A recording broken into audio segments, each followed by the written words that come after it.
hear me? Teddy? Yes. Can you talk a little bit more so I can find you on the list? Yeah. It's under my full name, so it won't say Teddy on there.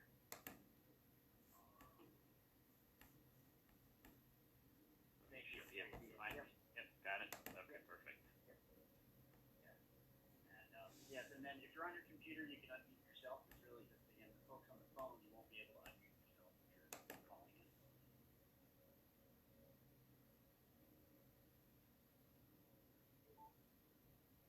Okay, we'll give it another minute, and then we'll do a roll call and get started here.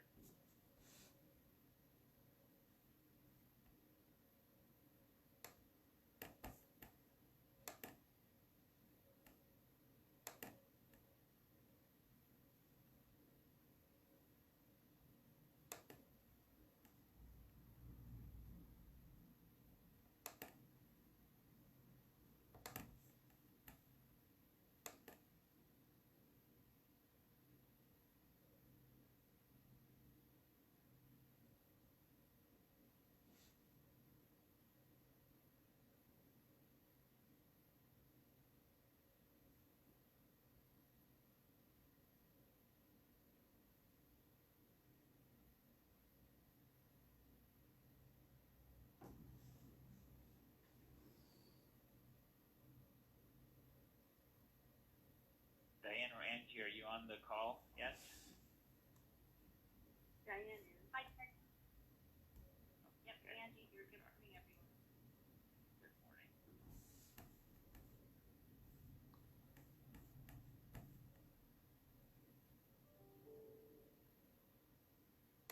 Diane, I don't know if you have a quick list of everybody on the task force. I was trying to look for a list somewhere, but It would have been on the 2 emails, but I do have a list. Do you want me to do a roll? yeah, that'd be great. If you just do a roll call and see what we have. Okay, well, Teddy, you're on. Nolan Paladin sent an email saying he was going to be needed out in the field doing install, so he was not going to join. Dale Cook had a conflict. They're busy standing up their telehealth, their telemental health work. Is Steve Bensky on the call?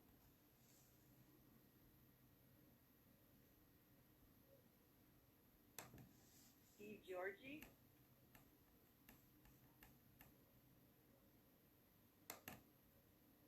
Shannon, I heard. Mark, I heard. Bernadine?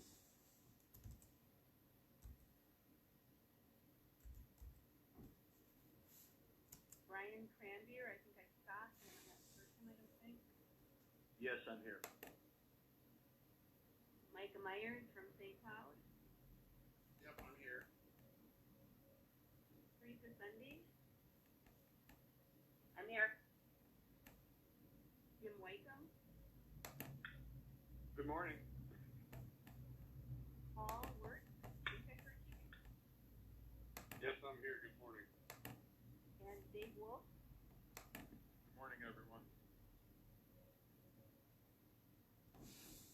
All right, that's the list. Okay, sounds good. So it sounds like we have Nolan, Dale, both Steve Mensky and Steve Georgie not on it, Bernadine. So, and see as we get going. All right, so let's go ahead and get started. Teddy, can you hear me now? Yep, we can hear you. Who is this? Okay. Steve Bensky. Yeah, okay. Hey, Steve, how are you today? Good morning. And Teddy, did you Morning. get my name? Yeah. Yep, we got, I think she got you in.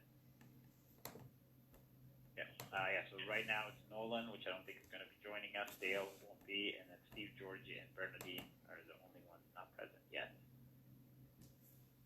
And they might join. So, I think I tried to share my screen. Are you able to see the screen in front of you? Yeah. Okay, perfect. So that's the agenda. I think this is probably going to be the screen that's going to be up the most. Well, welcome everyone. I'm glad you're able to make it to this meeting, and I'm glad you're able to hold this meeting. We had a discussion last week about potentially canceling this meeting or postponing it, but one of the things we didn't know is how long the stay-home policy was going to stay in place. So, and considering that one of the things we're trying to do is get the rollout of broadband out. It made sense that as a broadband task force, we make at least the effort to meet together. I can tell you that, on Wednesday I was on a call from 8 to 5 straight with 1 hour break, and that was awful. So we're trying not to make sure that everybody has to go through that, and instead of having our traditional 4-hour meeting, shortened it up to 2 hours, and I think depending on how the conversation goes, we might go a little bit shorter than that, and try to give you some time back in the day. Just quickly going through the agenda. We're kind of doing the introductions and welcomes now. We'll actually maybe open up for maybe some one or two comments here before we kind of get going. From that, I want to just kind of have a general discussion on the subgroup. I've had some good questions from the chairs over the last couple of weeks as far as what's the deliverable for the subgroup. How should we be thinking about preparing for those deliverables and things of that nature. So we'll kind of go over that. I might even use one of the examples from the subgroups just from what I've seen. From that, the majority of this meeting really is going to be just more on the updates from the subgroups. And so we'll get the Minnesota model going first, barriers and technology second, and then the economic development and digital inclusion as a third update.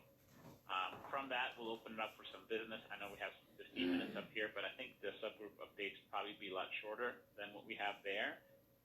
And I do have one topic that I want to introduce first to the group here, and then we'll open it up to anybody on the task force, and then from there we'll open it up to everybody else from the public side that's on this call. So with that, are there any other one or two comments anybody needs to make before we sort of dive into our agenda for the day? Mr. Chairman, this is Brent Christensen with Minnesota Telecom Alliance. I would like to give the task force a little bit of an update on what the industry is doing in response to the pandemic and keeping the network up and going. I don't know if that's appropriate now or if you want to do that at the end. Let's do the subgroup. So let's do the subgroup updates, Brent, and then I'll turn it on. Will be the first thing. I'll turn it over to you, and you can give us an update on that. Will that work? That's fine. Great. Thank you. Okay.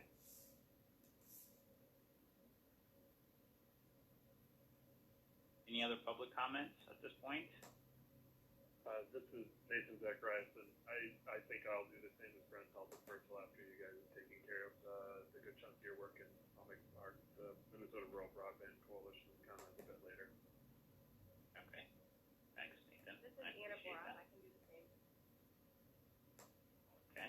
Thanks, Anna. I'm writing them all down, so I'll remember. Okay. Any other public comments? Okay. Hearing none, so let's kind of jump into our agenda for the day. So I think the subgroups were formed. You guys have already had a couple meetings already. I know some of you have already had some Zoom calls and things of that nature, so I'm excited to hear about how those are going.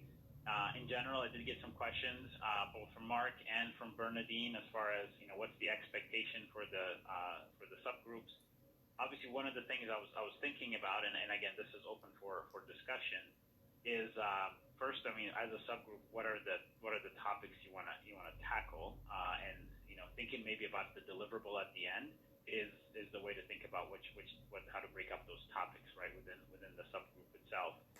And at least my thought process is ultimately what we want to do at the end of the year is have a report that goes out to the governor and to the legislature with a set of recommendations, and as we have those recommendations, there will also be some analysis behind it about how we got to those recommendations. And I'm thinking that the topics that will be discussed in the subgroups will lead to a set of recommendations for the subgroup, and those recommendations then will be part of the overall recommendation for the overall report at the end. So just making it up at this point in time, but let's say there's three recommendations per subgroup, would have a total of 9 recommendations, and then when we look at those recommendations, there's topics behind them, and there's some analysis, and that's what would be in the report. So as you get into the subgroups, that's why I was a little bit stressing out on what is the deliverable at the end, what are the topics we want to tackle there. from that you can start formulating maybe some assumptions on some recommendations, and then work backwards on what's the analysis that needs to go into it to be able to get to that. And so you may have some outside speakers for that, be able to come talk to the subgroup. You may want some additional insights from the Office of Broadband or from other parts of the Minnesota government. We can bring those in. And then at any point in time, if you feel like some of the topics that you're discussing or hearing about is worthy for the larger task force group to hear, I think it would be good if you reach out to myself and Diane, and we can make sure that during our scheduled meetings that we bring those speakers in or have a discussion on that topic. So that's kind of how I'm envisioning it. Throughout the process, as we do these updates like we're doing today, at this point it's just more of an update on sort of what's the group doing, what are they thinking about, et cetera. But as the recommendation starts to get a little more crystallized as we go later into the year, we will actually talk about those recommendations during this meeting as well. So we make sure that everybody's abreast. So that was my overall thought process for that, but I didn't want to be too prescriptive, which is why I didn't sort of dump it at the very beginning. But as questions came back, it made sense that that kind of gave a little bit of an explanation on that. I'm hoping this is sort of what you had in mind, but I'm open for discussion here if others thinking that we should be thinking about it differently or structure it, the framework slightly in a different way. I'm totally open to that. So wanted to open up to see if there's any questions or kind of discussions or comments about that before we jump into the subgroup updates. This is Shannon. I do have a thought. I worry about too much of our work getting pushed down into the subgroups, especially, when you had mentioned having speakers addressing the subgroups, just because I guess maybe I'm just nosier than the average human, and I certainly, to the extent there's a subject matter expert in a subgroup, I would really like, as a broadband task force member, to hear what they have to say. And so, to me, there is a lot of work that happens in the subgroup, but I think that work is really formulating what sort of agenda work needs to happen at the larger force level, so that by the time we're all evaluating recommendations, we all feel pretty comfortable with the foundation, so that we all have equal ownership in the topic.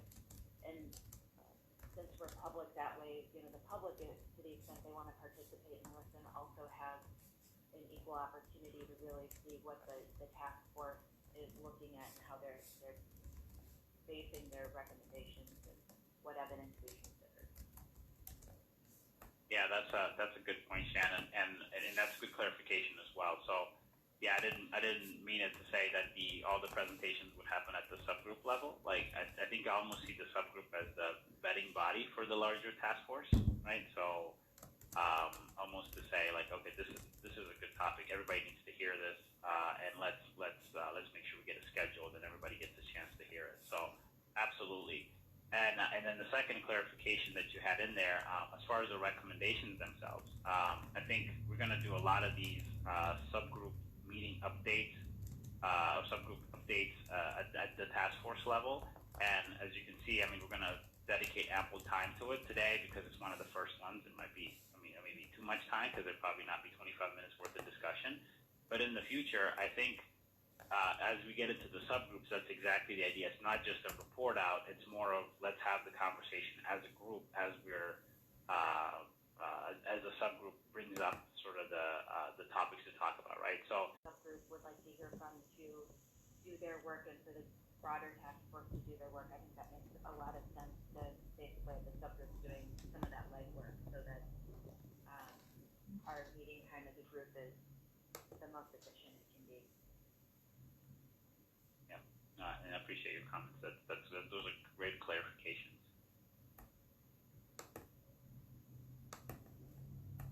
Other thoughts from the group?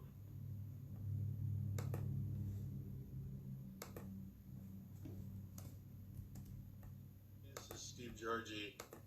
I just think with all the uncertainty about COVID-19 that doing this work basically in isolation is it's truly going to be a challenge, not only for the subcommittees, but for the task force as a whole. So.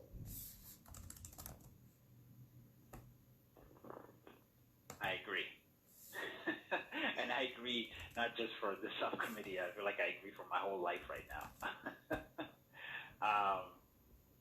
Any suggestions? I mean, on that one, I mean, are you thinking maybe we try to get back face to face as soon as we can, or space out the meetings, or? I think we wait and see. Yeah. I think we'll have to. Yeah, we'll wait. No, go ahead. Go ahead. No, I was going to say, I think we're going to have to wait and see. I mean, and I'm in the world of education where we're in a distance learning mode through at least the beginning of May and probably the rest of the school year. And I think that's going to make it tough. But I am an advocate. I think in the future, now, right now we're not doing video meeting. And I live in that world where if we did it through video and had an opportunity to sometimes seeing each other makes it feel a little easier to do. I'm just throwing that out there. Maybe everybody doesn't agree with that because you're wearing your PJs right now, and that's okay. But sometimes I think that helps the interaction. It helps make it feel like you're more face to face, and you can see people, and you kind of get more participatory that way. That's just my thought as we move forward. I completely agree with that. It's much easier to feel like we're getting more connection if we can see each other. And for the record, I am out of my pajamas, so I made an effort today. I'm dressed. Okay, good suggestion. So I'll work with Diane and see if and the team at Deed to see. I know these WebExes. I mean, I've done them video, so we should be able to turn the video feature on. But we'll just have to see how we do it with the volume of people we may have on the call. Not just task force folks, but even the public.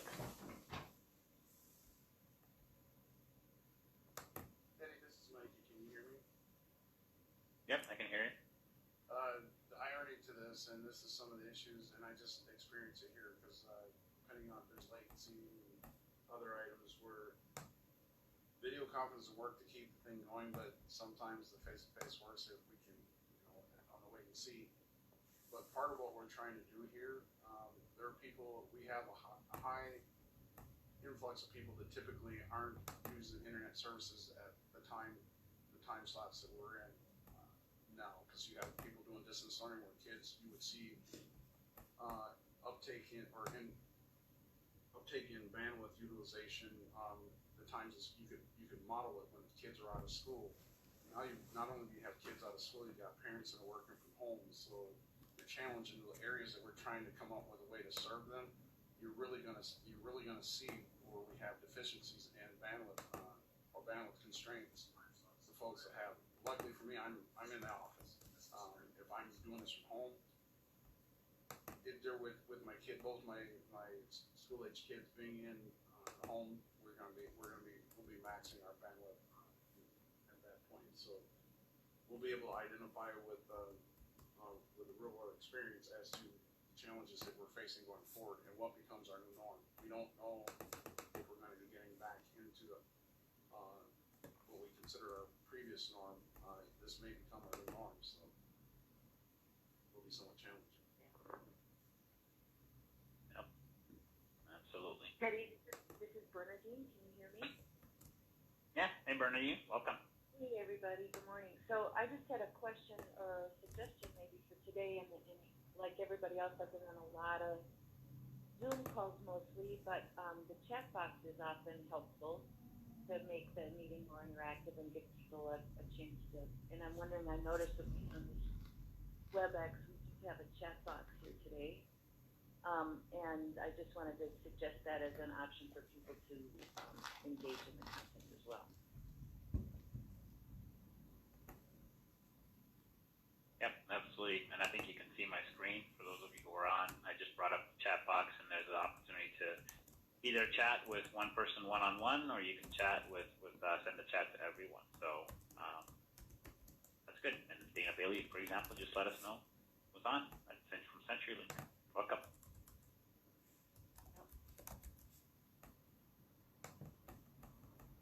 Okay. Other questions or comments?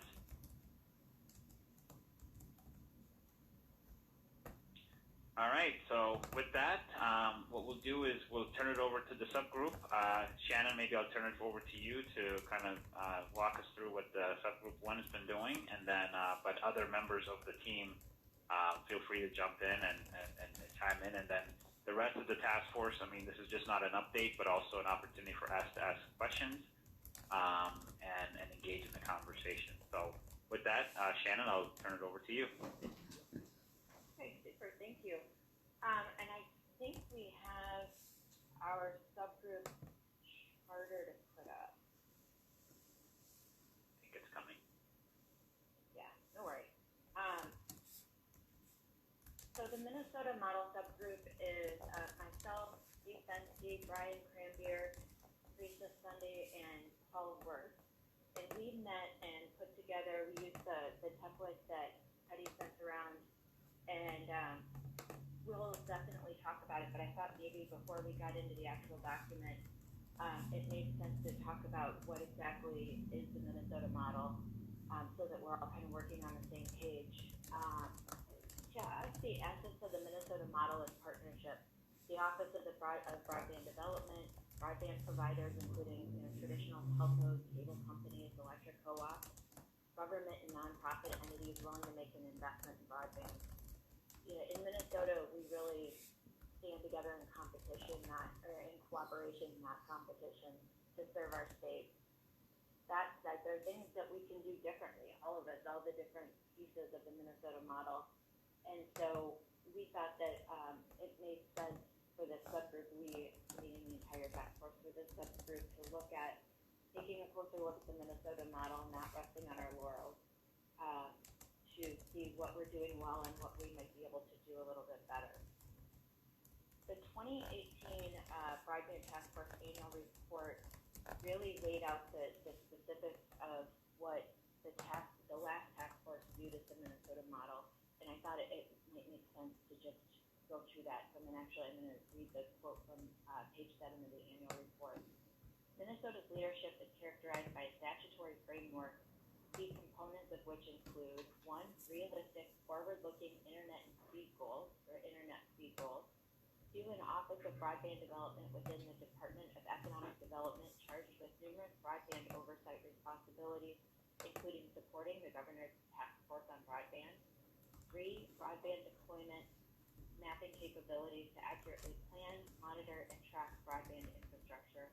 And 4, the border-to-border broadband development grant program to provide matching funds for broadband infrastructure deployment in unserved and underserved areas. So that's really all we did in the 2018 report, was really, as far as discussing the Minnesota model as a whole, was to define it, and then the report broke out the different components of it. Okay, let's see. Do we have our charter? I mean, I have a copy of it myself, but It was up, it's coming back now. okay, cool. I was going to say, sharing it might stretch my own tech capabilities. And I can certainly just talk through it too. So we thought, we really talked about what pieces of the Minnesota model we thought for some looking into, questions that we had personally and we thought maybe the broader task force might have. Related specifically to the grant program, we thought that the challenge process really just getting a little bit better. So I'll get this up. So we're looking at, oh wait a minute, I skipped down in the middle.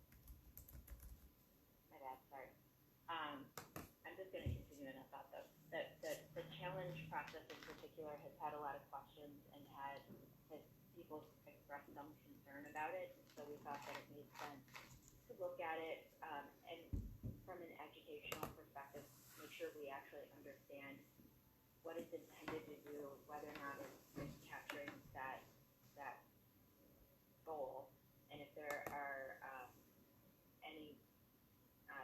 that might be proof, not expecting that there might be, or that honestly it's really the role of the task force to look at it. But we do get questions about it, so we thought it was worth a look. The issue of mapping on both the state and federal level is really critical. And so we thought looking at what resources are available, but also actually taking some time to go through the map so that we understand what the distinctions between the state and federal mapping programs are and how they reflect on Minnesota's progress. And then also just to take a look at the Office of Broadband Development so that we as a task force have a better understanding of all of the obligations that they face, because there are a lot of them. A lot of those obligations are articulated in statute. And so having a full understanding of what the office is supposed to do, what it's accomplishing, and use maybe the Delta as an advocacy point for more support for the office's roles in particular. Because there's, in my view, and this is my personal view, there's more assigned to the office than is probably reasonable. They do an incredible amount and accomplish an incredible amount. But I think it's good for us as a task force to have a better understanding of all of this.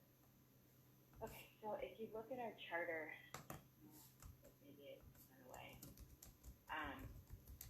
In our charter, in the upper left-hand corner, it was our deliverables.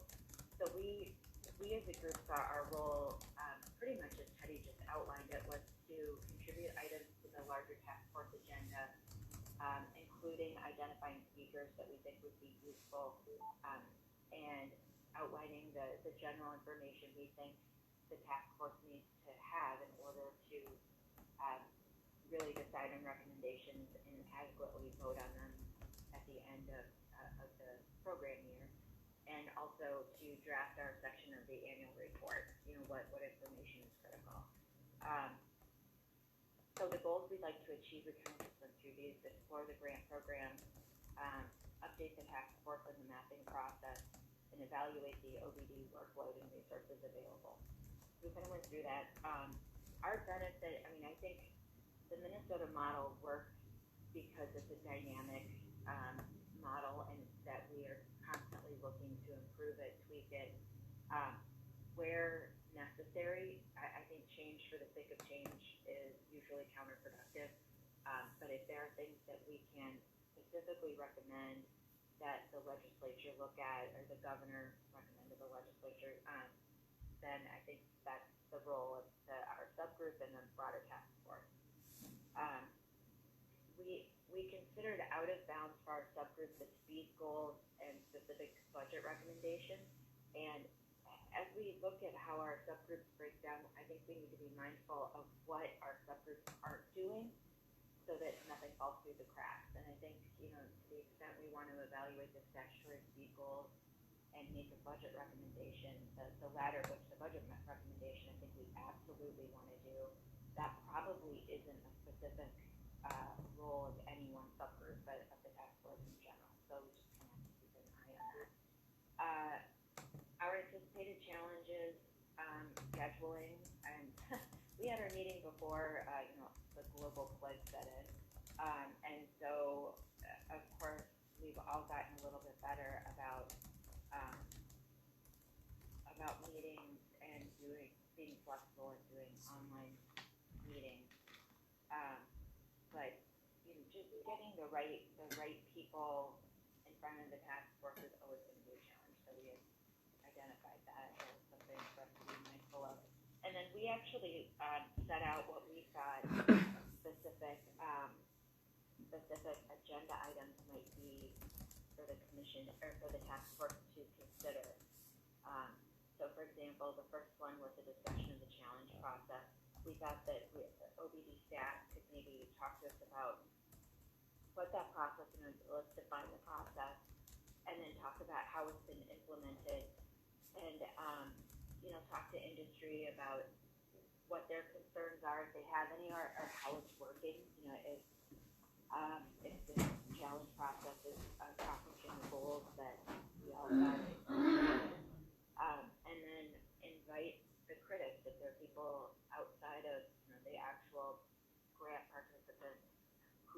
like their voice isn't being heard, which is an opportunity for them to speak and to engage in the dialogue.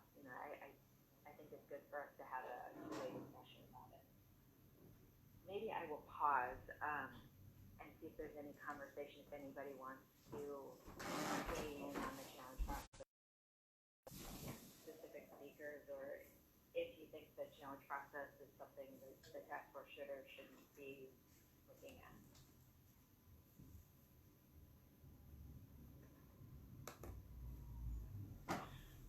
This is Shannon, Teresa. I just have one comment.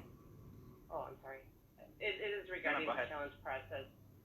I've heard a comment, and it came from somebody here at MediaCom, about they were told that they couldn't go into a certain area because the incumbent there, or the other provider in that area, said that they were going to upgrade. And I think there's like a 2-year frame where they would upgrade, and then they had to prove they upgrade, but they didn't upgrade. And it's all vague to me. I could get more information on it. We could talk in our subgroup next time. But I think that's part of the challenge process that needs to be looked at is the Office of Broadband Development going back to the ones that said, hey, we are going to do these upgrades, and find out if they actually did them or not. So like an audit of the carrier commitments that are made as part of the challenge process. I think that's definitely something that we can talk about in our subgroup. Yeah. Right.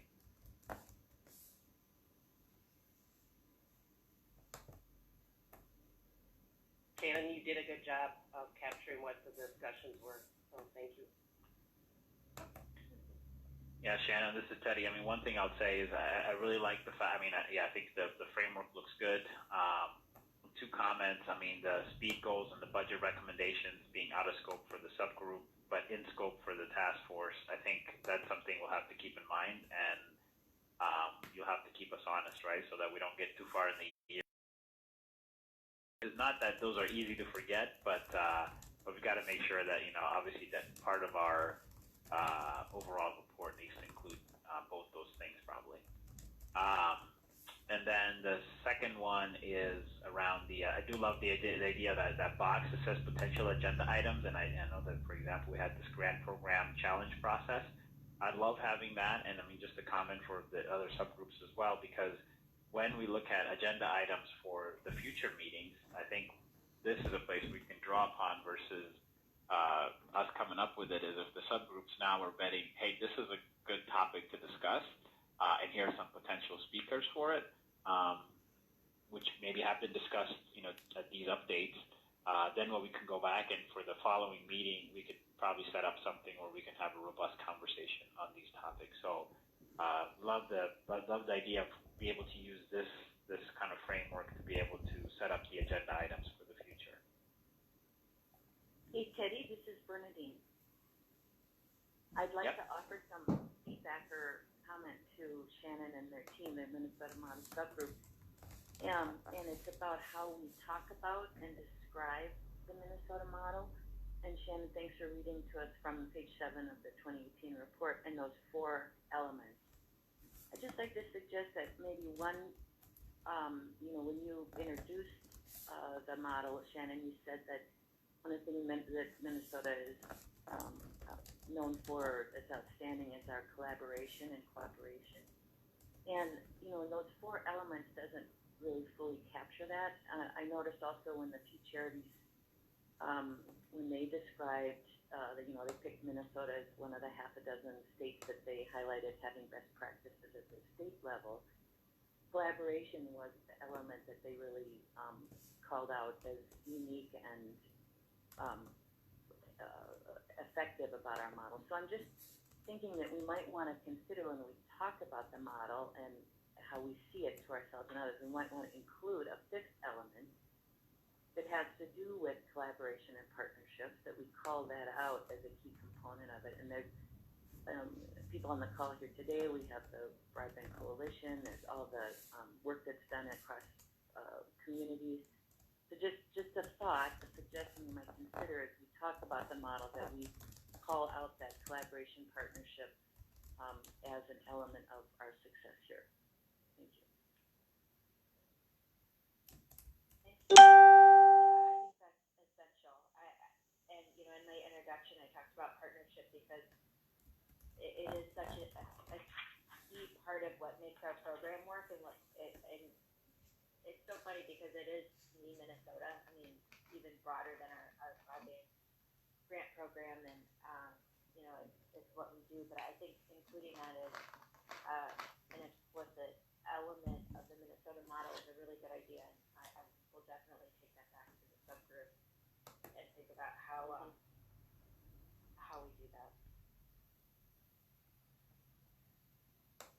Okay, so our next potential agenda item was a mapping update. So for the state update, we thought the office was probably best suited to give a state update on how we're doing. And I would just, as a pause, Minnesota does so much more by way of mapping on a state level than most of the states in which I work.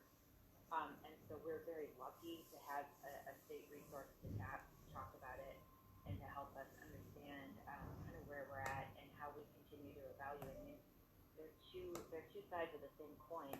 How do we do the evaluation, and then what is the actual outcome? How are we doing? And so I think both of those are critical. The feds are getting much more involved in mapping, and carriers who receive federal funds are obligated to do a lot more data entry into what the FCC calls the hub, geolocating actually served locations. And so getting an update on the federal level from NGCA and maybe WTA, we thought would be a good perspective. How is it actually working? What are they doing? And again, how does Minnesota fare? And is there any distinction between our state perspective and the federal perspective? Because I think that's something for us to keep an eye on and make sure that if there is a delta there, what is the cause, and is there a role for the tax correct it, or even just acknowledge it. So I'll pause for a second on mapping if anybody has any comments or thoughts about mapping. Shannon, this is Steve Bensky. You guys able to hear me right now? Yep, go ahead. Yeah. Okay, good. One of the pieces to that Teresa had raised when we talked about it was the timing too. So not just how is the mapping done, but also when it's updated and kind of how that interplays with the process to apply for grants. And I guess I'd like to hear more about that timing element too. So not just where we get it and how it's used, but when are they updated and how does that affect the process here? Awesome, thank you. Yeah, definitely. Yeah, because ultimately, you're right. I mean, the maps play a critical role in how the grant funding is distributed. So, yeah, that's a really good point. Thank you for raising that. Anything else on mapping?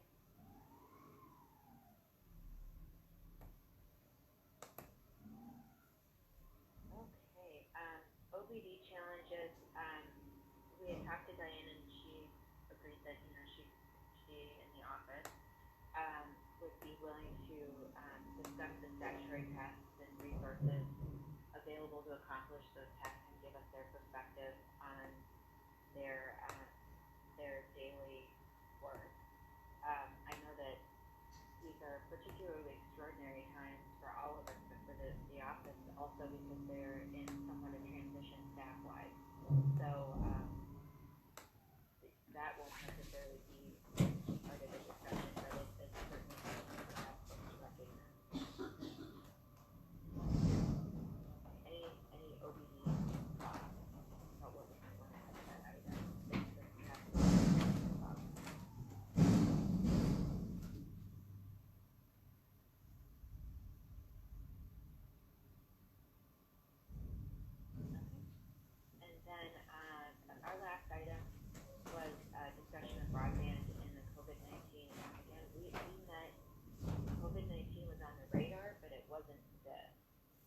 And so I'm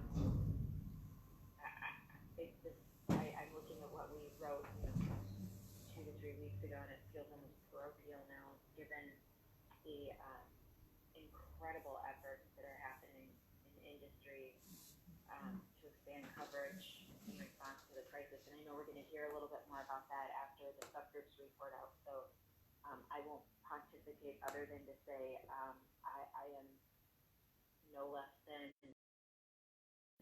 the volume of work that is happening in triple time to meet the incredible demand for connectivity, to make things like distance learning happen, and to connect people at home so they can actually work and our state economy can try to trudge through all of this.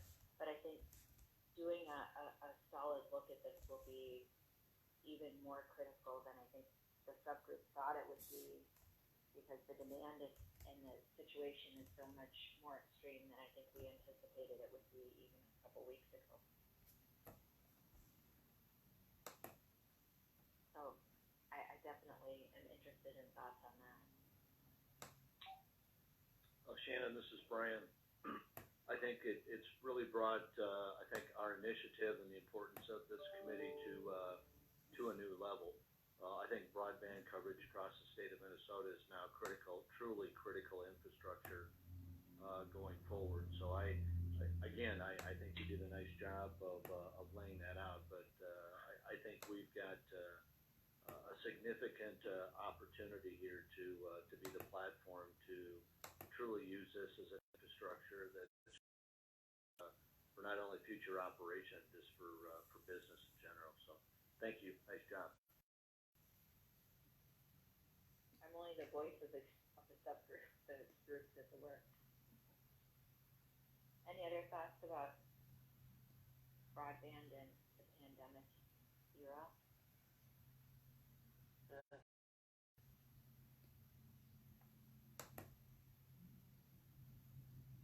Yeah, to your point, I think Shannon will have we're gonna have a larger discussion about that here at the end of the updates from the subgroup. So I'll keep my comments to them. It's entirely appropriate. That's what we have for the Minnesota Model subgroup. I think we have a really good group, and we're looking forward to digging in and bringing a lot of good information forward, and hopefully good speakers forward to the task force to consider these items and whether or not a specific recommendation might be warranted for any or all of them.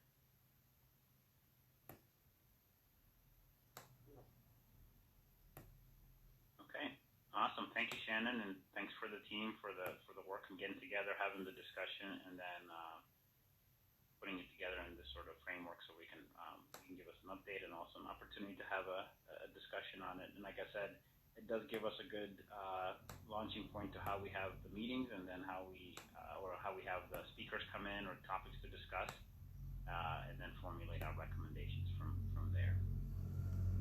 So with that, we can turn over to the second subgroup, so barriers in technology. Mark, Yep. I will turn it over to you. Okay, thanks, Teddy. And thank you to the Minnesota Model Group.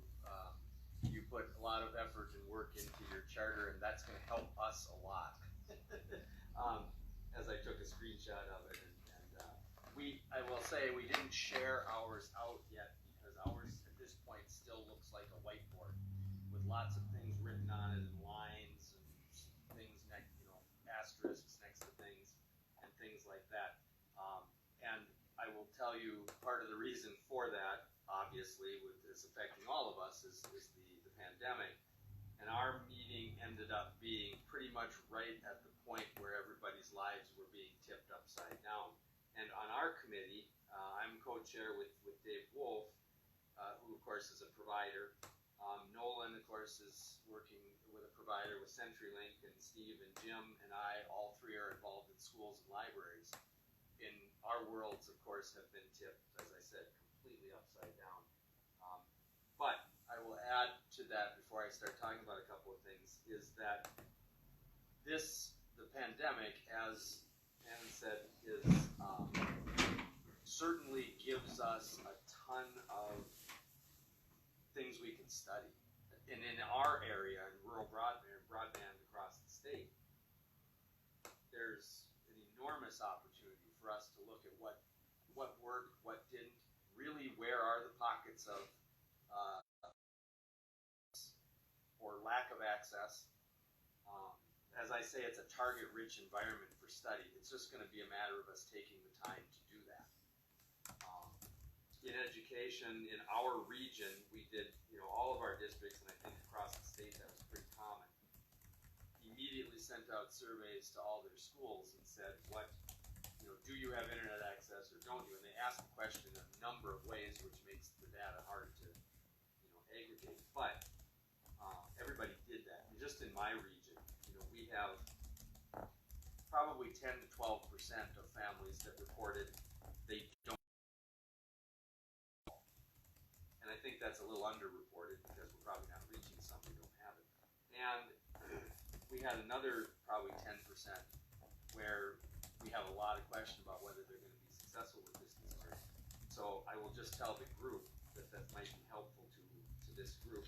We are going to lead an effort, my cooperative, at perhaps moving it to a statewide level of doing a little survey on the effectiveness of distance learning in comparison to their broadband access after they've been doing distance learning for a week or two. And we're going to try to formulate a set of questions that asks that in the same way to everybody so that we get good data back on that. So I just throw that out there as something on the side that might come into play in our, and because the barriers in technology group, obviously that's kind of within our tent as part of our circus is, what are the barriers? And that's something that we're going to take a look at. So I just throw that out to the group. And you can comment back on that later. And then I'm going to say, Dave and Steve and Jim, when you want to add something, just please speak up. First of all, I'll just say the goals sort of that we started with, and then they're going to get modified based on the discussion we're having today. But we looked at it and said we need to review and modify as necessary the state broadband speed goals. So where speed goals were not necessarily in the scope of the Minnesota Model Group, I think they're well within our scope. And so we want to work with the Minnesota Model Group and the task force as a whole on that speed goal issue. We feel another goal would be to report on current and future technologies for delivery of high-speed broadband. If we're talking about speed goals, we're talking about the grant program, we're talking about all those things, we need to know what technologies are in play. And so that's one of the goals that we'll take a look at. We want to identify, obviously, barriers to deployment. That's part of our subgroup's charter name. And then also report on lessons learned from the pandemic. So we're going to take that. I think all of our groups are going to look at that from different lenses. And that's certainly one that we're going to look at because we think we're going to learn a lot from that. To jot down a couple of things, in terms of in scope for us, obviously speed goals, barriers, lessons learned about through the pandemic. And I think hearing the Minnesota Model Group talk about it, I think we're going to be in real synergy with that group and complement each other. And we're going to try to make sure that we communicate about that with each other and with the task force as a whole. In the area of speed goals, we talked about one thing, saying the current goal, 25.3 goal, probably going to be outdated before installation is completed. So we look at the 2026 goal and say that certainly provides a level of service that allows much more adequate or much better connectivity from any location, and that's one of the expected benefits to everybody is that if we can move that needle and keep moving forward on that, that's going to be better service for everybody in the state. We're going to look at the lessons learned from COVID-19 and the pandemic, of course. Some challenges that we're looking at learning more about are things like geography. We heard some folks talking to us about fixed wireless and about improved cellular programs, 5G, and so on. And we know that geography plays a role there. We know that geography plays a role in fiber in terms of whether you can bury fiber or not. Or in Minnesota, it's tough to go through rock, things like that. So we obviously money is always a barrier. I think we're going to learn some lessons, and we're going to say where are some good ways to direct our funds through this current crisis situation that we're in. Is there going to be legislative resistance to increasing speed goals? We don't know. That's another thing that we've talked about. Let's see. What else do I want to say? Things that we talked about bringing to the large group were, it makes sense to me when it was talked about earlier about with the subgroups and having guest speakers come and talk, that there might be things that everybody wants to hear. So we were thinking that if we wanted to look at a few additional technologies, just so that as a task force we come from the same, we've heard the same thing across all the task force, and we've already heard from 5G about 5G. We've already heard about fixed wireless. There's probably some other technologies that maybe we think we know everything about, but maybe we don't, that we might want to bring to the table. And so we're going to investigate that and look into that for everybody. And that's kind of where we are, I think. And I'm going to say, Dave, Steve, Jim, do any of you have anything you want to add to that before I ask a couple of questions and let the group give us some feedback? My microphone on there. I can hear you. Really appreciate the coordinating. I heard you. I just wanted to throw a couple. Go ahead. No, there you go. I heard you for a moment, then you went out. But go ahead. Keep going. What we're seeing as a provider too, and I just want to throw a couple things out. I apologize if this is one for comments, but we're seeing RVs and big cabins using classrooms. Yeah. Yeah. There's.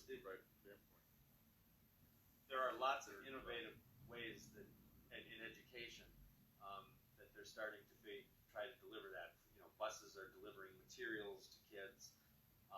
Districts are putting wireless access points outward facing so that people can drive up. Libraries, I know, are doing that too, so that a family could drive up and get access. So there's all kinds of innovative ways that education is going to happen over the next month or more. It is always just hooking up broadband to home, broadband to a shop. Yeah. You are correct. What we've seen as a provider is a 20% increase in overall bandwidth consumption. About 7% of that is actually getting us. But of that 27% increase in Netflix, right. 38% YouTube, 48% Prime Video, and 15% increase in Disney Plus. And I'll be quiet now. Not surprised by that. I'm not. I don't suppose anybody is. That's interesting statistics, though. Thanks for sharing those data. Steve, Jim, anything to add?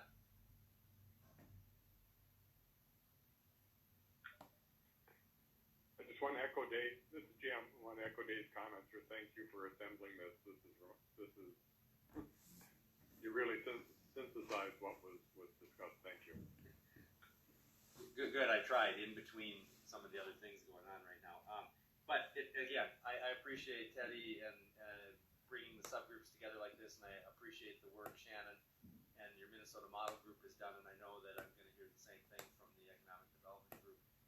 That helps us a lot. So we're going to be able to reformulate now our charter, and I think have a much better direction. Because I'll be honest, I'll speak for myself personally, kind of struggling with exactly what we were expected to do. This has been very, very helpful. And then I'll throw the question out to the whole group. Is there anything you want to add to our plate that you think we should look at that you didn't hear me say?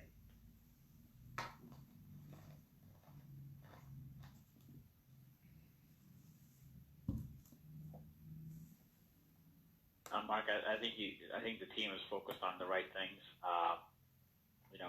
As you put the charter together, I think it'll help us kind of maybe give you some additional feedback. But I totally agree. I mean, I think looking at the technologies, what are their limitations? To your point, we already heard a little bit about some of the technologies at the last meeting. But I look forward for the team to recommend to us as a whole what else we should be listening to, and then some of the barriers. But something you said that was interesting as well is during these times, people are putting in place some really novel solutions to be able to provide connectivity to those who need it. And it might be interesting to capture that as well, of not everything, but just some of the things that, in distressed times, we actually came up with a solution, and that could be more of a permanent solution rather than some of the temporary ones. So that'd be interesting as well. Thank you. I'm adding that to my whiteboard right now. And then we will share that charter out with you and the whole group as I get it just a little bit more refined. So appreciate that comment, because you're right. There's, I think, a lot of stories that we will be able to tell, and I think telling a few of those stories will be a really good, impactful piece for the final report. So that's all I have. Okay. Any other questions or comments for the barriers and technology subgroup?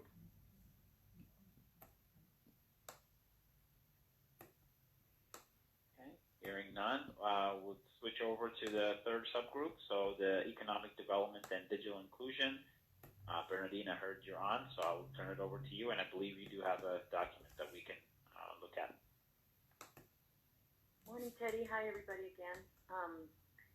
So thank you. Our Economic Development and Digital Inclusion Subcommittee is myself and Dale Cook and Micah.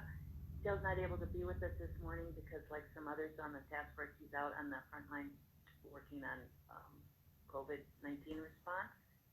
But with his help, our little subcommittee has set up Zoom meetings that we're on our calendar now to the end of the year, and that's been really helpful to get that going. And we have met a couple of times, and thanks so much, Teddy, to you for getting the charter out for us as all of us as sort of an organizing document to help us figure out how we can contribute to the whole. So what you've got in front of you, and I'm actually looking from my desktop, so I'm not sure. Do you guys have up the document there in front of you as well?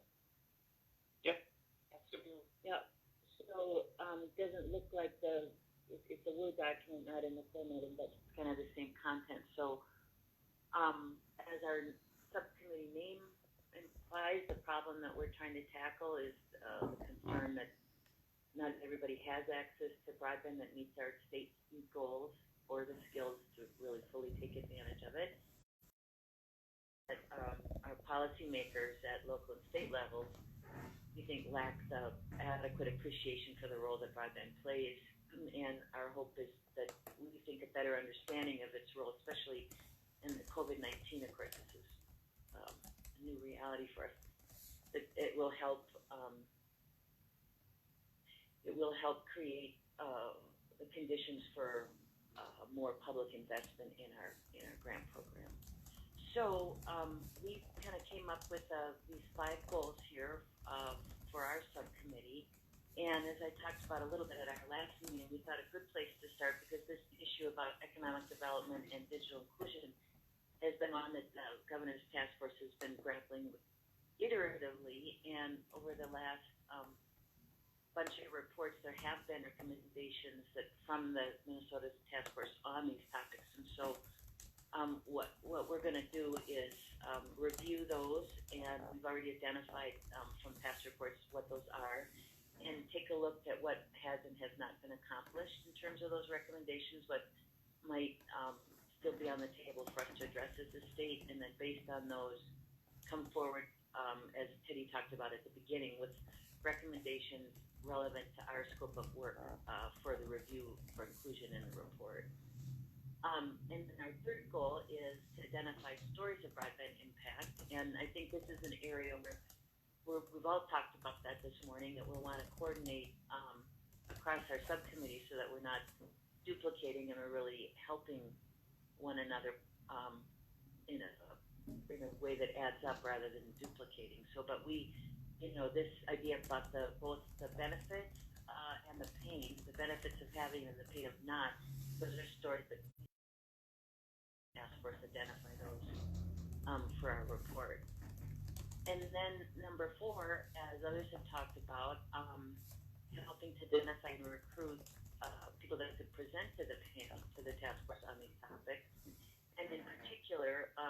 had talked about a good way to do that would be to get representatives from communities that have received early round state broadband grants that have had a little time in the field to demonstrate some impact potentially, and that a representative a group of community beneficiaries would be a good panel to pull together for the task force, so we could then also join for our report about what is the impact of these state investments. We like the idea of focusing those stories on those communities that have received state investments, because we see a real benefit from our work in helping to, again, underscore the sort of the ROI for the taxpayers in Minnesota on these public investments. And then finally, our subcommittee recognizes that the SPEAK goal is outside of our, that's not on our plate, but we did want to recommend that as we consider as a task force whether we want to revisit our SPEAK goals for the state, that we hear from the Pew Trust about their study of broadband policy and practices. And so I guess today that this is a speaker that or input that we've already identified that we think would be beneficial for the whole task force to hear from, as we're thinking about how we do it in Minnesota to get a sense of compared to what and what are the other states doing. Below are some more deliverables, but before I go into that, I'm just to pause here for a moment and welcome any feedback from the whole group about this set of goals for our committee.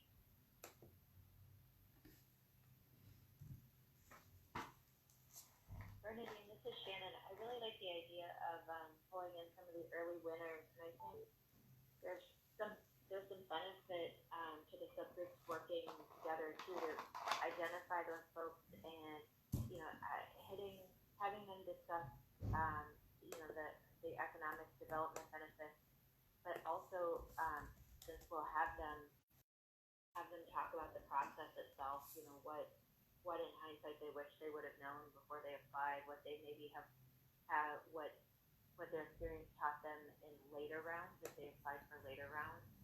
I really like that idea of having some of the folks like really on the front lines doing the work, getting broadband deployed, having them come in and give us their perspective so we can include that narrative in our report. So I appreciate you bringing that forward. Great, thanks, Shannon. So in terms of our specific deliverables, of course, the draft recommendations in our purview based on really a look at what has been recommended in the past and where we are on those. So draft recommendations, clearly a deliverable. And then we've talked about identifying, recruiting, and preparing this panel of leaders from communities that could address the task force to talk about benefits and to broadband and digital inclusion. And then collecting those stories as I mentioned. So those are the deliverables that we had contemplated for our group. So I'm happy to really like to hear from the group. So what are we missing and what else should we be thinking about, or other input to our subcommittee?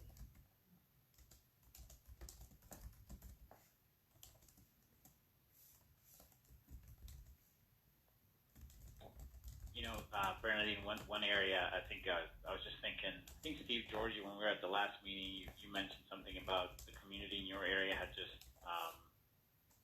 received some funding and implemented some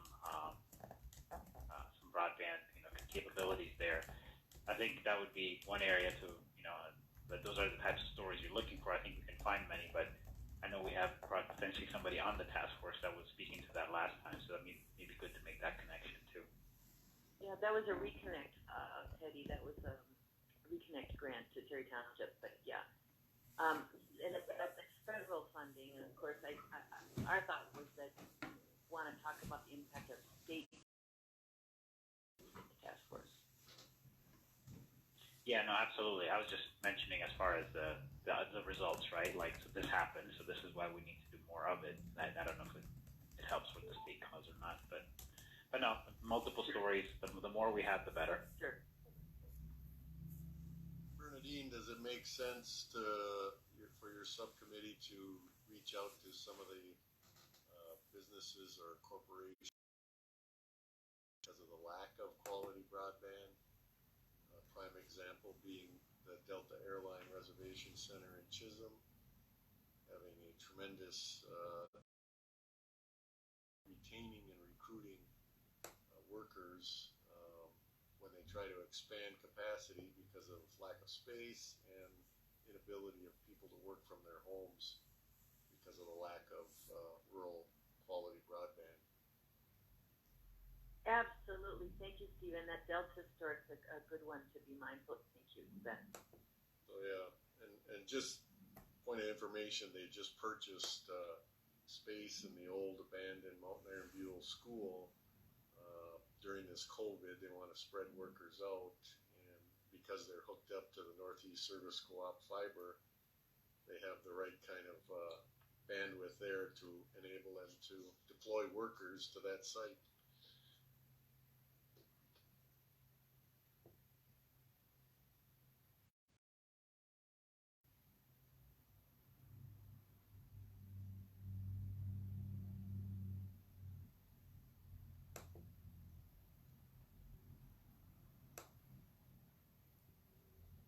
Okay, any other questions for Bernadine and the team?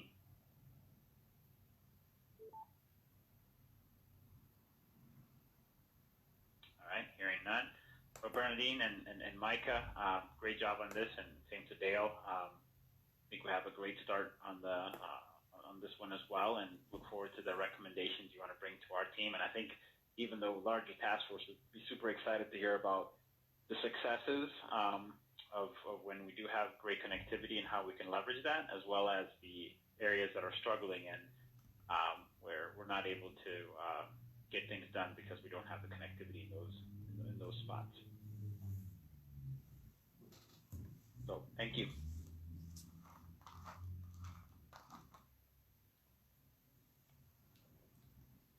All right. So share my screen maybe one more time. I'll just bring the agenda back up. Yeah. Is my screen visible? Yeah. Okay. Perfect.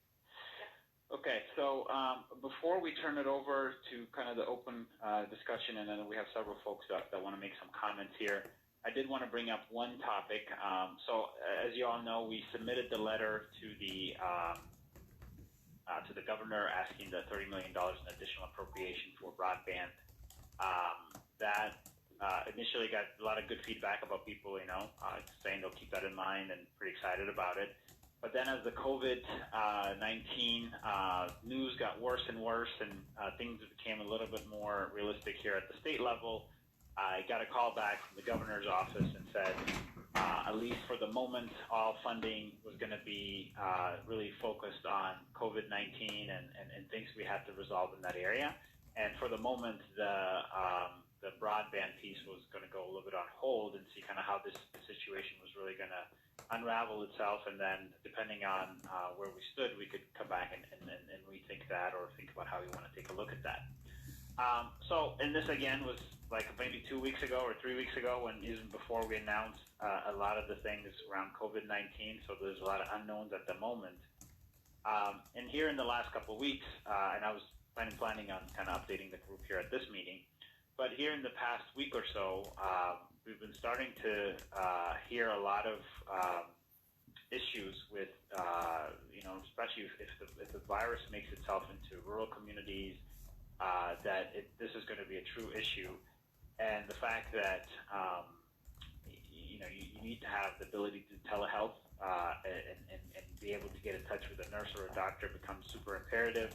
Obviously, from an educational standpoint, Mark mentioned it earlier, that becomes critical.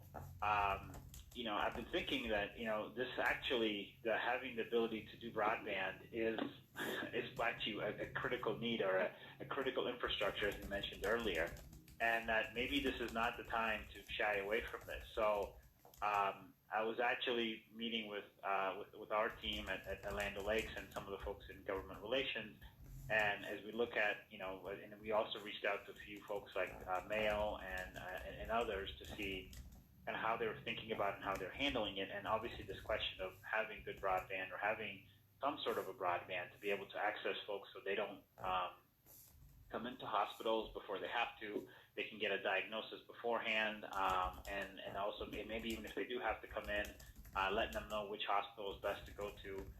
These things would become critical as if the virus does spread in rural communities. So that we've been thinking about that a little bit, and then we said, well, maybe there's another shot we could take and go back to the governor's office and maybe recommend that we actually say that, look, we understand that we put it on hold for a little while here till we understood the impact of COVID-19 onto the community. But we do feel like this is the time where we actually need to push further and make sure that we have these the broadband capabilities out to the broader Minnesota. So we've been thinking about actually drafting up some sort of a recommendation to be able to be sent to the governor and the legislature. Still in the very early draft stages of it, and I have Matt Woolman here on the call that can maybe talk through a little bit of how we're thinking about it.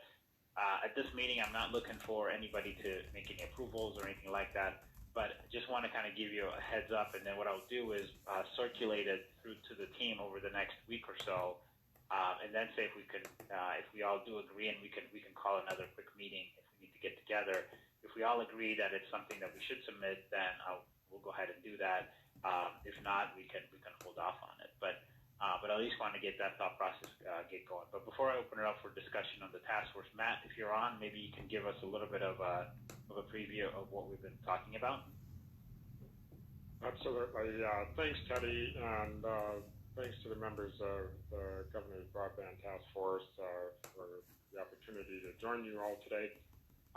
We've been thinking about requesting an emergency supplemental budget request in addition to the $30 million supplemental budget request that's currently before the legislature. And we kind of have developed kind of a two-pronged approach here, and I'll walk through that a little bit. But if you go back to the 2018 report on page 12, I believe it is, there's a on the biennial basis, and what we did is we started there and looked at the 150,000 households that we currently are unserved at this point in Minnesota, times that 5,500. Roughly that $5,500 mark to serve those households, and that gets us to somewhere around $825 million in terms of the scope of the problem.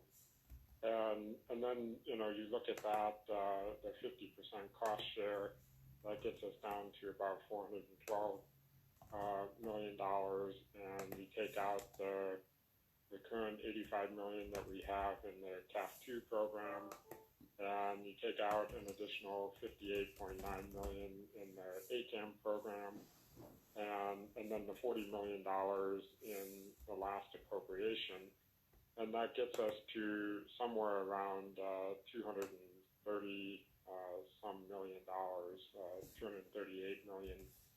And if we were to say that we're going to try to get this back on a 3-year strategy to meet 2022 a yearly appropriation, we'd be looking at somewhere around $76 million. And so our thought is to expand the current $30 million supplemental request to $76 million. And then additionally, some of the items that we've kind of identified as potential things that could be included in the rider language is, continue that scoring prioritization for unserved and underserved areas, but for projects that are in unserved areas of the state and cover, a good amount of people, allowing the Office of Broadband Development to offer an enhanced state matcher up to 75% for those projects. And then additionally, there's a current statutory requirement that limits the border-to-border broadband grant program awards to $5 million. And our thought is if we're focused on these unserved areas, that we could remove the statutory limit to provide those grants. Additionally, we've kicked around some other ideas. What could we do to kind of be bold here and recognize the moment that we have here and the need that obviously is going to exist into the future. And how do we position Minnesota going forward? And our thought is, I served at the Minnesota Department of Agriculture before coming to on the lakes. And the Department of Ag has a program, it's the Minnesota Rural Finance Authority. And that Rural Finance Authority is able to offer user-financed revolving loan funds to farmers and agribusinesses across the state. To date, Minnesota has offered about $242 million to farmers through a wide variety of loan programs offered through the Rural Finance Authority.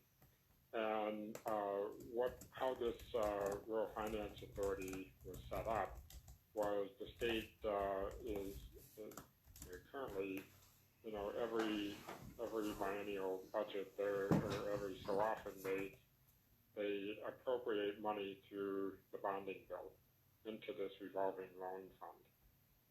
It works through traditional lenders, so it's not something that the state is becoming a bank, but work through traditional lenders to offer programs that essentially lowers the interest rate significantly for borrowers.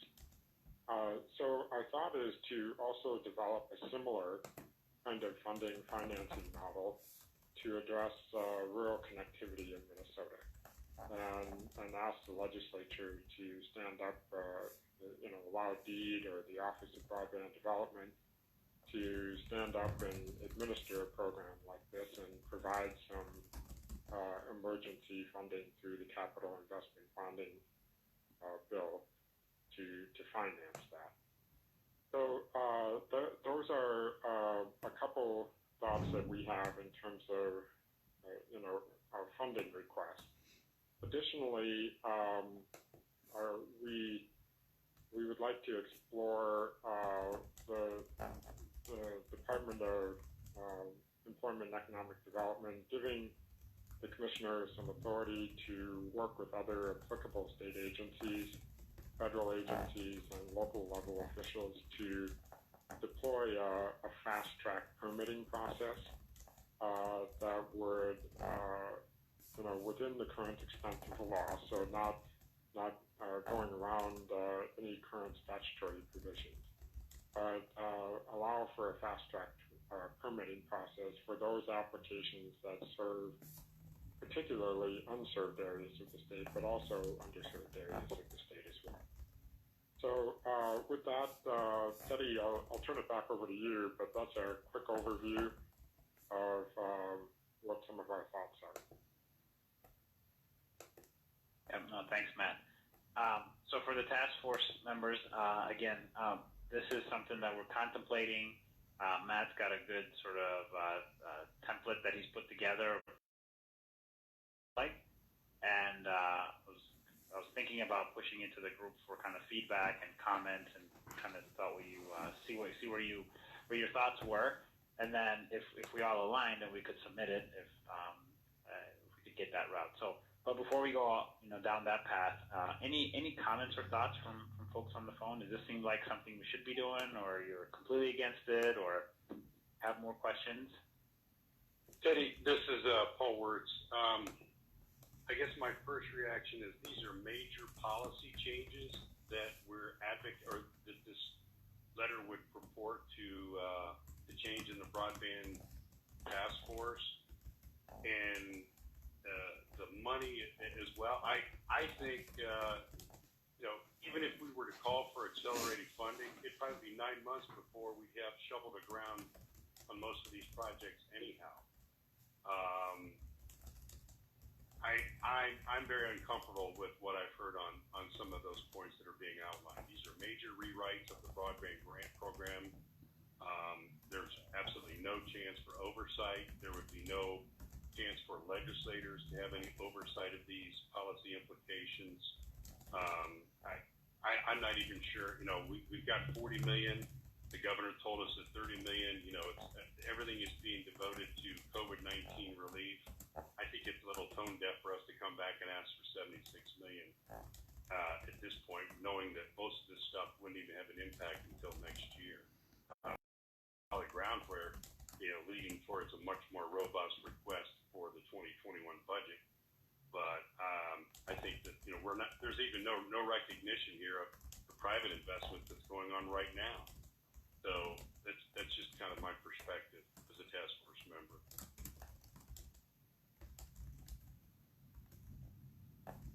Yeah, this is Shannon.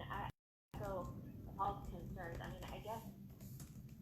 think some of the ideas that were brought up are really interesting and definitely worth talking about and debating.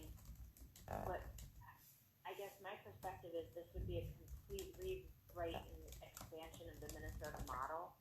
And what we have now is, working pretty effectively. And so I would urge some caution. And I think before we put anything forward, we really need to dive down into the actual data and make sure what we're putting forth is accurate. Just a couple of the things that I heard that give me some pause is, just some of the straight up math, the adding up all of the money coming into the state and taking it off the top doesn't really work when you consider how much of that money is not intended to be directed to CapEx. It's as much OpEx, and so it gets complicated, and I wouldn't want to rush to propose a solution that might have some pretty big holes in it. I think some of the issues with what the actual cost per drop is something we really need to look at. And I know hearing from providers, getting enough contractors to bury fiber and to get the installs done and get the actual infrastructure work that's been committed to already done is pretty thin. We're having trouble, getting enough people to do the work now, and so a brand new program throwing a lot of money at a problem that might not. We might be lacking some big picture items to be able to accomplish it. It gives me pause and a lot of concern. I think it's definitely something to think about, to look at, to really dig into. I would have some real heartburn fast tracking it without having done that preliminary work and being too comfortable with it, though.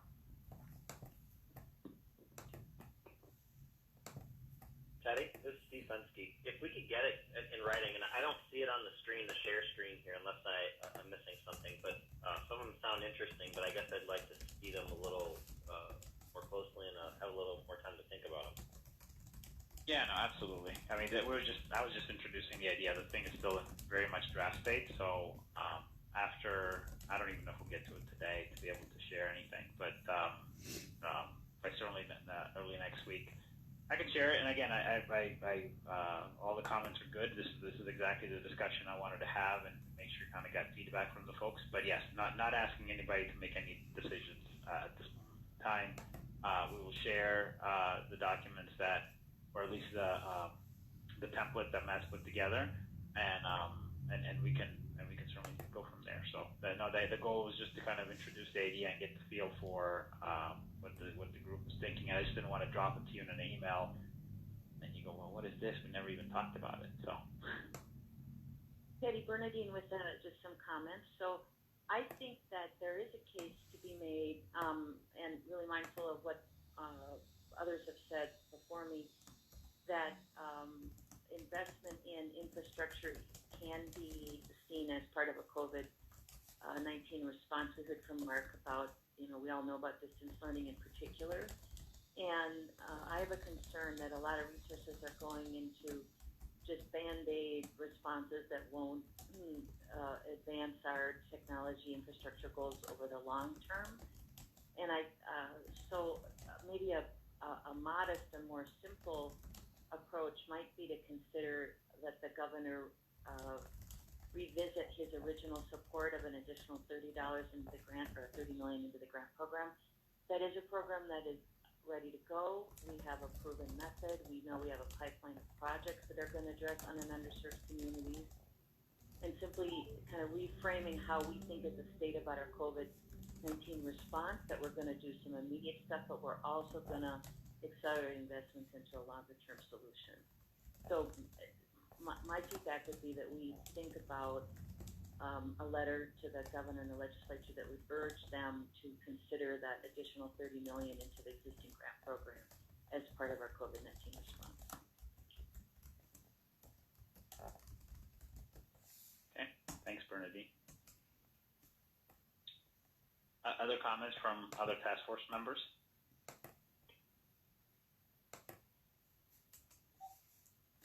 This is Brian. I think I would agree with Bernadine that that's a logical approach that we've taken, we've talked about, and I agree with the other comments.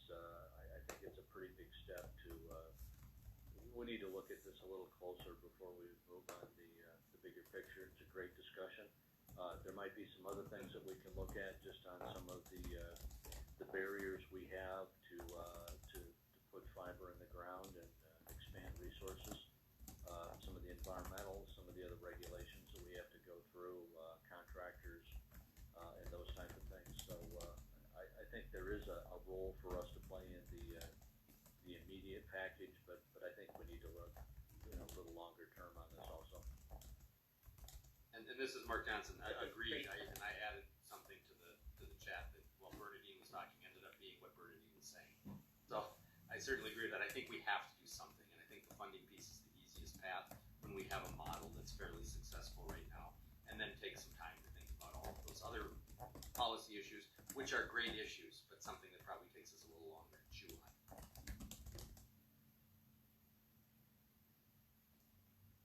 Agreed. This is Teresa, and I agree with Dean and just the $30 million.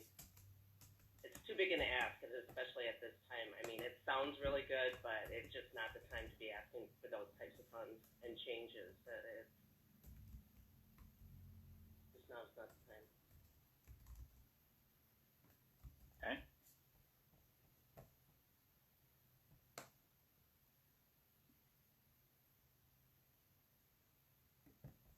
Others? I think, anybody else have any other comments? Okay, hearing none, here's what we'll do. I will get the template. I hear you on the $30 million. We'll put that, maybe make that modification. We'll circulate what I have, and again, feel free to make comments back. And again, I'm not saying we're submitting this by any means. Just kind of want to get people's thoughts, and also the other piece wanted to understand is kind of what are some of the barriers. I think somebody said that has more of a simplified version of maybe what some of the barriers might be now, and those are things that we talked to. Maybe we can even consult with the Office of Broadband Development to see if those are things that are kind of stopping us today, and see if there's some changes that could be made just in the short term. But again, that's if you all agree. If not, then we're not going to push that forward. Okay, so yeah, we'll be sending that out, so expect that. And then if we get to a spot where we need to call sort of a quick meeting for 30 minutes or so, we might do that, and we'll probably do a doodle poll and things of that nature. If not, we'll just kind of continue with our just regular schedule. Okay, so time is just kind of to open up other businesses. I heard 3 individuals that wanted to make some comments. Brent, you were first. Maybe I'll let you go now.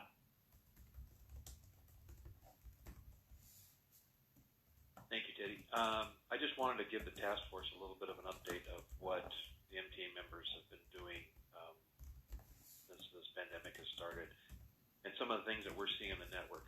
Probably the biggest question we're getting from folks is how is the broadband network going to adapt to people working and going to school from home? And the number one answer that I'm giving everybody is that it really doesn't change our world. That traffic is pretty much the same. You know, our peak times during the day are from businesses and schools, and that is shifting. You know, our peak time at night is residences, and we're seeing it's pretty much 9 o'clock everywhere now, as far as our network goes. I think Dave Wolf said this a little bit earlier. I'm just going to kind of expand on it. There's a huge increase in Netflix traffic and Disney Plus and all those. Most of our members have gotten those off the internet a long time ago through cash servers or direct connects to the 511 building just for that traffic. So that traffic is off the network. If it wasn't, it would have a big impact on internet speeds and usage, but we're not seeing that through a variety of our members. In the governor's order, we have been working with the Office of Broadband Development and the Department of Commerce, make sure that our staff gets included in critical infrastructure. We're currently listed under Tier 2 now, so our folks have access to critical daycare. We also have, we're exempt from certain parts of the executive order so that we can get out and get people connected. About half of our members have signed on to the FCC's Keep America Connected pledge. The other half that haven't signed on are following the principles. They just don't want to commit to anything that we don't know how long this is going to last for. We're seeing, as far as e-learning goes, our members are pretty much into two different camps with low-income programs and getting people connected. About half of them are doing some sort of low-income program that people can subscribe to. I have encouraged them to work and keep OBD connected and on those programs that they're participating in. The other half of our members are working directly with the schools and identifying students that don't have access to internet at home, working to get them connected. They're not advertising those programs, doing them, but just because it's not on a list somewhere and it doesn't show that it's being advertised doesn't mean it's not getting done. Because I think we have a weekly call of our general manager and CEOs, and that is pretty much everybody on that call is doing some sort of program, make sure that the kids in their communities are being connected, and that teleworkers are getting served as quickly as we can. We've seen a huge spike in new internet installs. It's not at all what we thought. We thought people didn't have internet home because they couldn't afford it. We're not finding that at all. We're finding a huge number of people are calling in and ordering service that have never had it at home, but they're not asking for low-income programs. They're just signing up. They have no problems with paying for it. They just didn't want to have it at home before for whatever reason. I couldn't tell you. That one surprised me. I didn't think that would be an issue. That is forcing us to installs. Most of our members are pretty much putting video services, TV services on the back burner. They're focused on internet first. Our members have an obligation. We're different than the wireless folks, cable folks, because we're regulated more heavily by the Department of Commerce. So we have obligations to get repair service to telephones first and not internet, but we're prioritizing new installs on internet and getting people connected as quickly as we can. And then our workforce, we're struggling with the same things that a lot of other industries. We've seen a huge increase in installs, both through getting teleworkers and e-learners connected, but also the new installs I was discussing. And then we're also trying to keep our social distance, and we're trying to keep our workforce safe.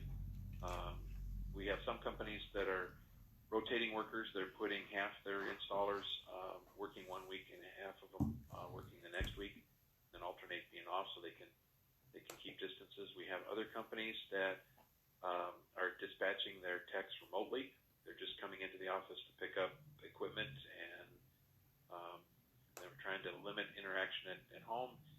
Through our MTA safety program, we are working on best practices and other things for technicians so we can keep them safe. And we don't want to be exposing anybody, and we don't want to be the carriers of the virus. So we're working on personal protective equipment for our staff, and also things like doing self installs. We have some companies that have never done self installs that are starting to do it through it over the phone and things like that. So that's kind of what's going on in our industry segment, and I know Anna's going to talk about the cable folks here in a while, so be happy to stand for any questions.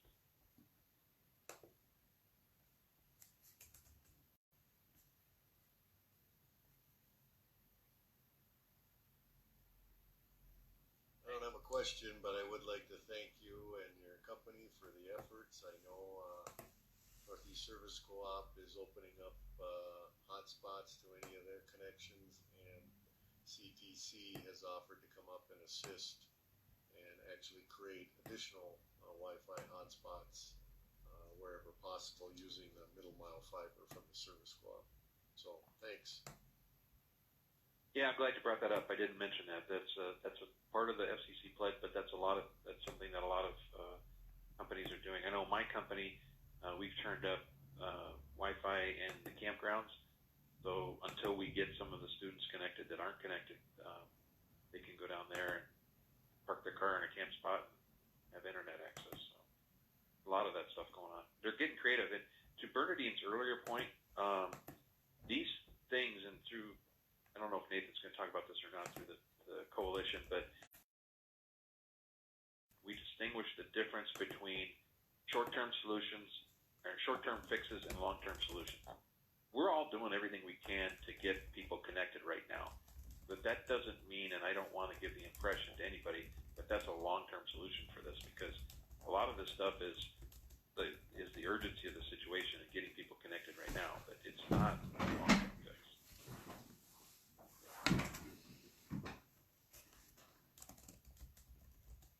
That's a good point. Thanks, Brent. Appreciate the comments and the update and everything else that you're doing at the moment in time. So if there's no other questions or comments for Brent, maybe turn it over to Nathan. Yes, thank you. Can everybody hear me? I haven't talked yet, so I'm not sure. Yeah, we can hear you. Yeah. Okay, very good. Thanks, Teddy. I just wanted to give just a brief statement. So first off, thanks to you and on all your continued work on what is, I think, our shared goal of broadband access border to border across the state. We're seeing the COVID-19 pandemic really prove that any other basic service that people need is an essential part of our workforce, education, healthcare systems, businesses, and we're seeing this play out across the state as leaders and people just like Brent are talking about how we're scrambling to provide internet access for those who don't have it in their homes or businesses. Kids are being asked to learn.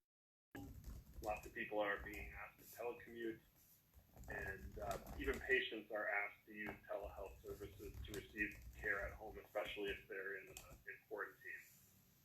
But as we all know, that's impossible for thousands of Minnesotans who lack access to basic broadband service. And as said before, I think Paul brought it up, we can't fix this problem overnight. But the coalition remains committed to pursuing additional funding this year from the legislature for the border-to-border broadband grant program. And we strongly believe that any funding package passed by the legislature from here on out should include an annual appropriation of $30 million for broadband grants. And that's part of our message that we've had all session and part of the two major broadband funding bills that are moving through the legislature. Now, legislative leadership has publicly announced that they're looking for items with bipartisan agreement, and the coalition again believes that broadband funding should be one of them. We've worked very hard in conjunction with the task force and other groups in the state to that's a bipartisan issue, and I think we've really made a lot of progress on that. So we, the coalition, are asking the task force to join us in asking legislative leadership and the governor to make broadband funding a top priority during the final weeks of the legislative session. Whatever you choose as a group to do, we're hopeful that you're supportive of funding, and we're also looking forward to hearing more about the new policy and funding items that Matt brought up earlier.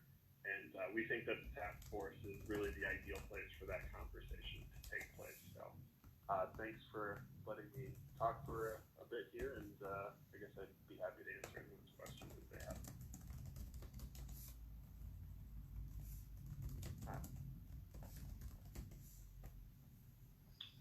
Any questions or comments for Nathan?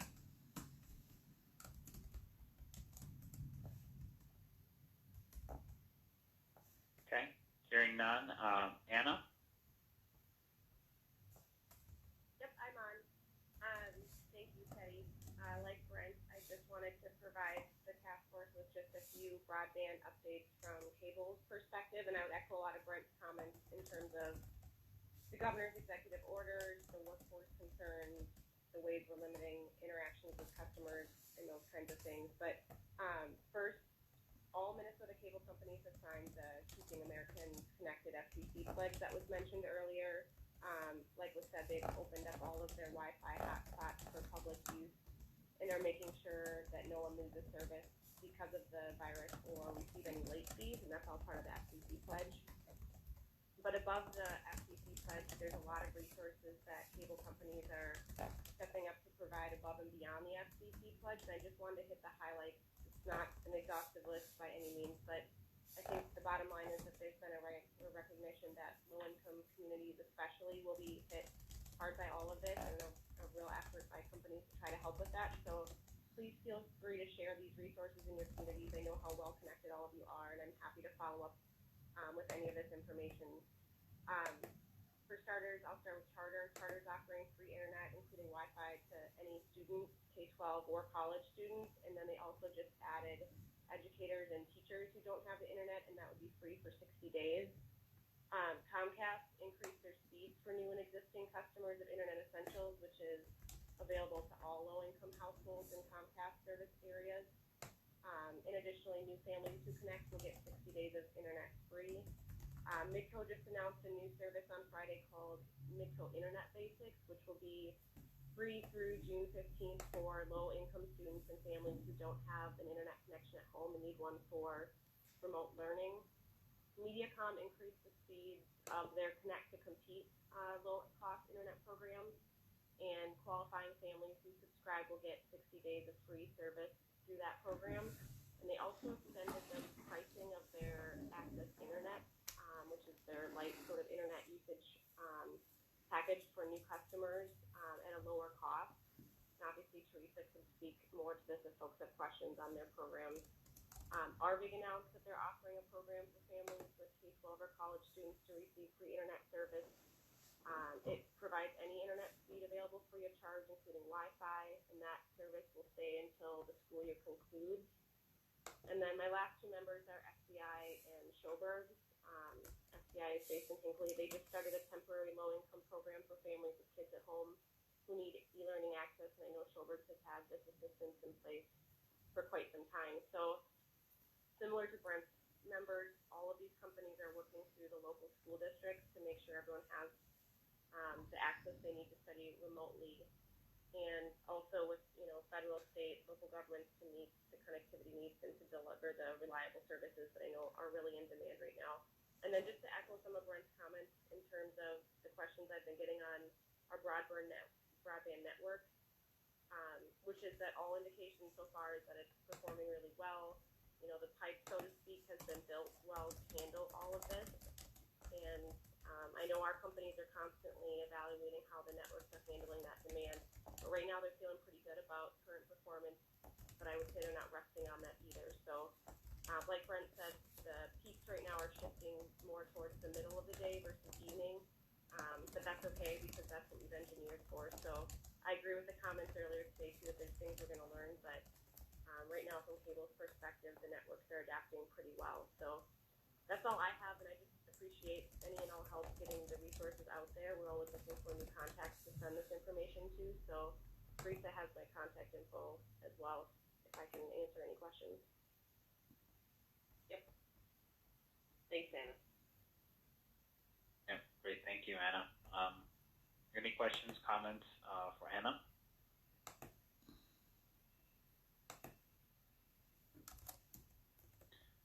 Okay, hearing none. Is there anybody else that's not on the task force from the public side that would like to make any comments or bring up any items to the task force at this point in time?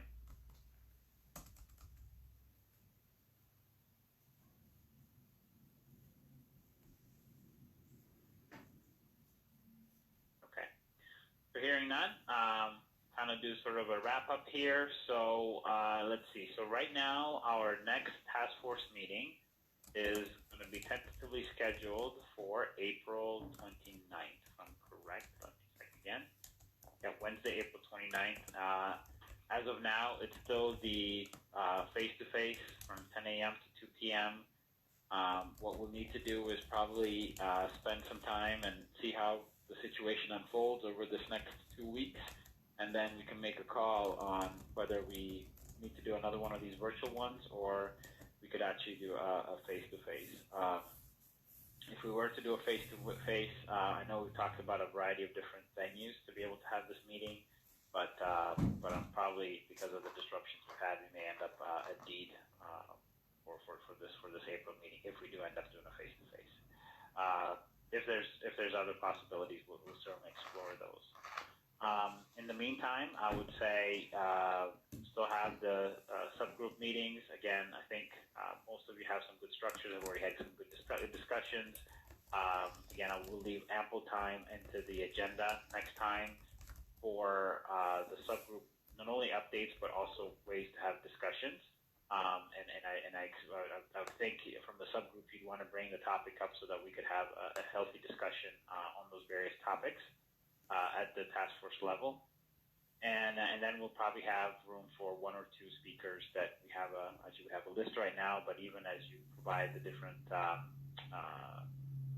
sort of project charters or the charters that you put together, we can draw from those as well. Again, that charter, you don't have to keep that format. If there's pieces you don't like and you want to put it more in a Word document like Bernadine did, that's absolutely fine. Whatever works for the team and whatever keeps it most organized, that totally would be a good way to do it too. That's all I had. Diane, Angie, any other things that I'm maybe missing out? No, I don't have anything. Just a reminder for any subgroup if